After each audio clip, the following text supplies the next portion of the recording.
Hello, squirrels and squirrelettes. Copying a little bit Fiber Spider.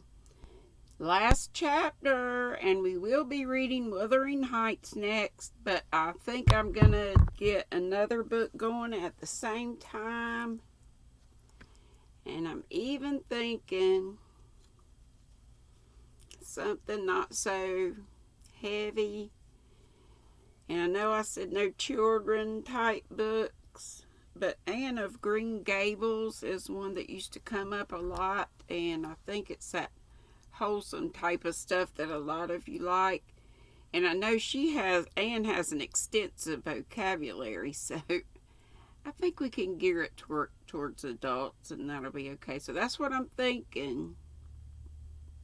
Tell me what you think. I know we had a tale of two cities. I'd rather do that after we finish Wuthering Heights, if we do that.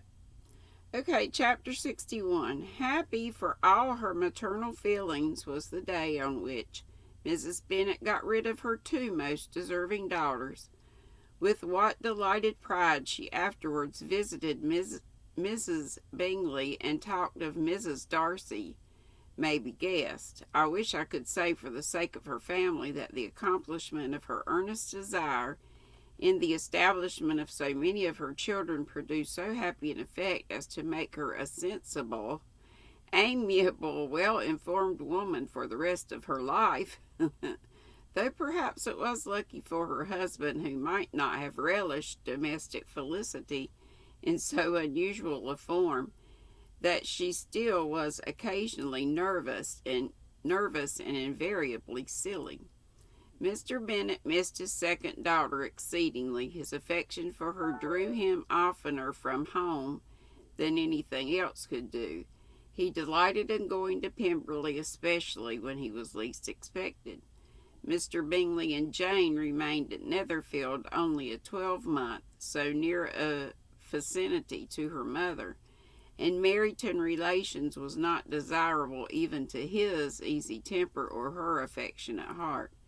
The daring wish of his sisters was then gratified. He bought an estate in a neighboring county to Derbyshire, and Jane and Elizabeth, in addition to every other source of happiness, were within 30 miles of each other. Of course, 30 miles back then was probably a pretty good piece, a fur piece, like Mom would say. Kitty, to her very material advantage, spent the chief of her time with her two elder sisters. In society so superior to what she had generally known, her improvement was great. She was not of so ungovernable a temper as Lydia, and removed from the influence of Lydia's example, she became, by proper attention and management, less irritable, less ignorant, and less insipid.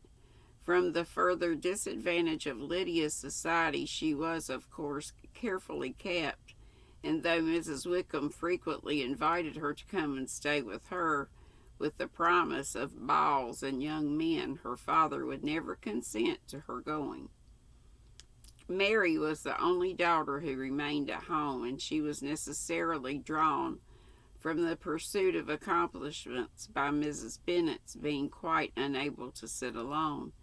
Mary was obliged to mix more with the world, but she could still moralize over every morning visit, and as she was no longer mortified by comparisons between her sister's beauty and her own, it was suspected by her father that she submitted to the change without much reluctance.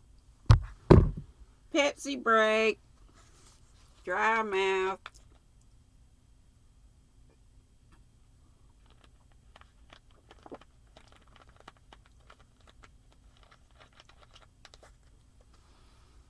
I went to the post office a while ago without my teeth.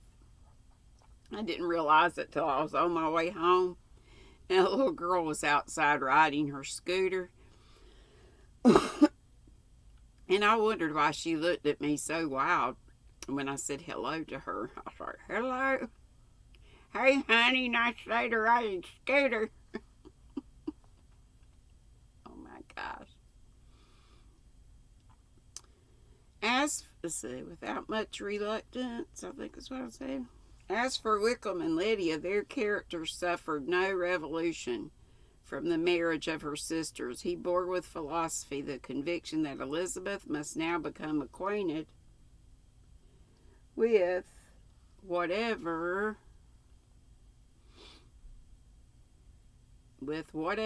of his ingratitude and falsehood had before been unknown to her, and in spite of everything was not wholly without hope that Darcy might yet be prevailed on to make his fortune.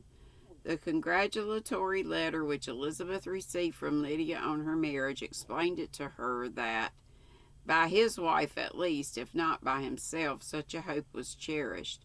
The letter was to this effect: My dear Lizzie, I wish you joy. If you love Mr. Darcy half as well as I do my dear Wickham, you must be very happy.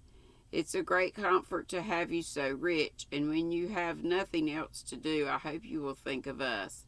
I'm sure Wickham would like a place at court very much, and I do not think we shall have quite money enough to live upon without some help. Any place would do, of about 300 or 400 a year, but however, do not speak to Mr. Darcy about it if you had rather not. Yours, etc. Oh my gosh, the gall. The unmitigated gall. Terrible. As it happened that Elizabeth had much rather not, she endeavored in her answer to put an end to every entreaty and expectation of the kind. Such relief, however, as was in her power to afford by the practice of what might be called economy in her own private expenses, she frequently sent them. It had always been evident to her that such an income as theirs, under the direction of two persons so extravagant in their wants and heedless of their future, must be very insufficient to their support. And whenever they changed their quarters, either Jane or herself were sure of being applied to for some little assistance towards discharging their bills. Their manner of living, even when the restoration of peace dismissed them to a home, was unsettled in the extreme. They were always moving from place to place in quest of a cheap situation, and always spending more than they ought. His affection for her soon sunk into difference. Hers lasted a little longer, and in spite of her youth and her manners, she retained all the claims to reputation which her marriage had given her. Though Darcy could never receive him at Pemberley, yet, for Elizabeth's sake, he assisted him further in his profession. Lydia was occasionally a visitor there when her husband was gone to enjoy himself in London or Bath. I love that city. And with the Bingleys, they both of them frequently stayed so long that even Bingley's good humor was overcome, and he proceeded so far as to talk of giving them a hint to be gone.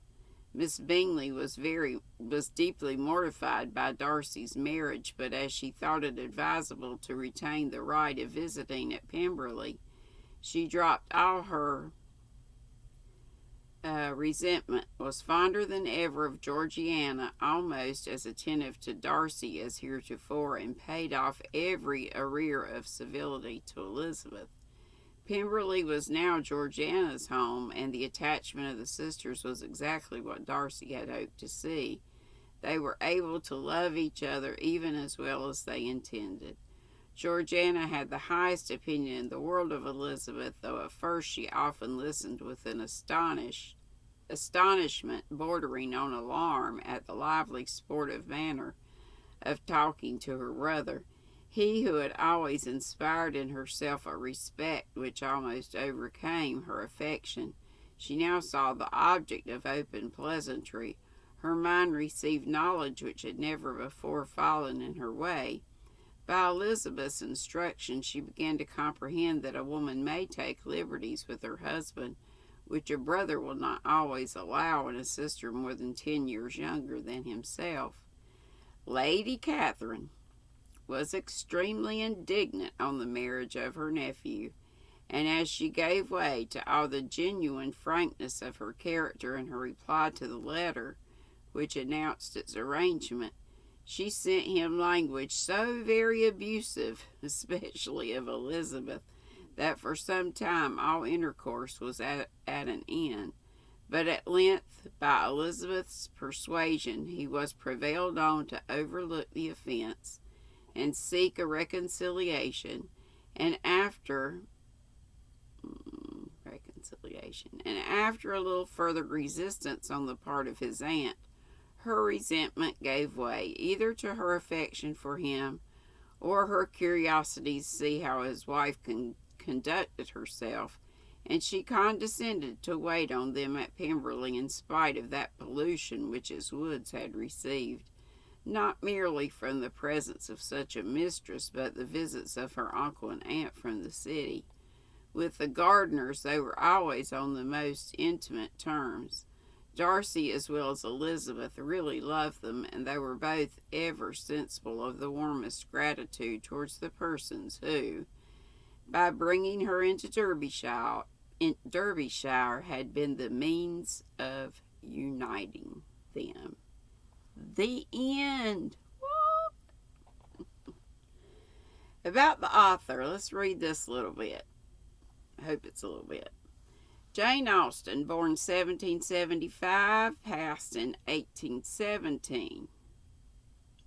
She wasn't very old. Oh no, it went away. Here we go. Was an English novelist. Keeps going away. English novelist known for Sense and Sensibility, Pride and Prejudice, Mansfield Park, Emma, Northanger Abbey, and Persuasion. Though she published her works anonymously, Austen was so successful that she enjoyed personal and professional independence uncommon to women in Georgian,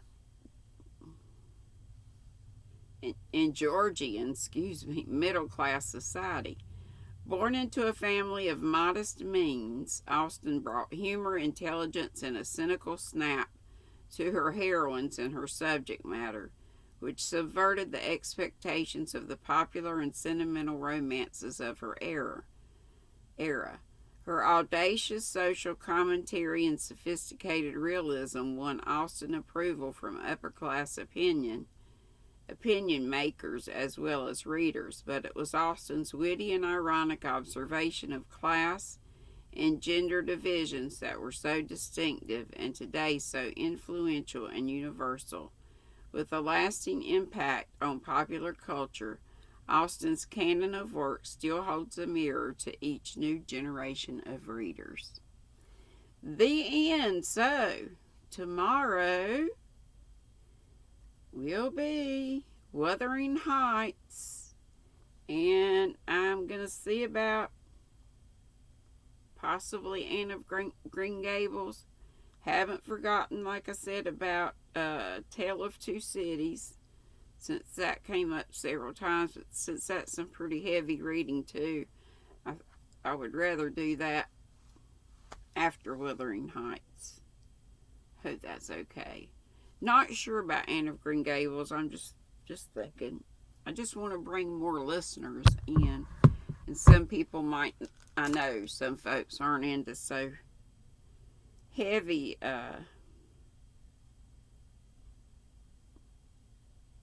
reading, listening.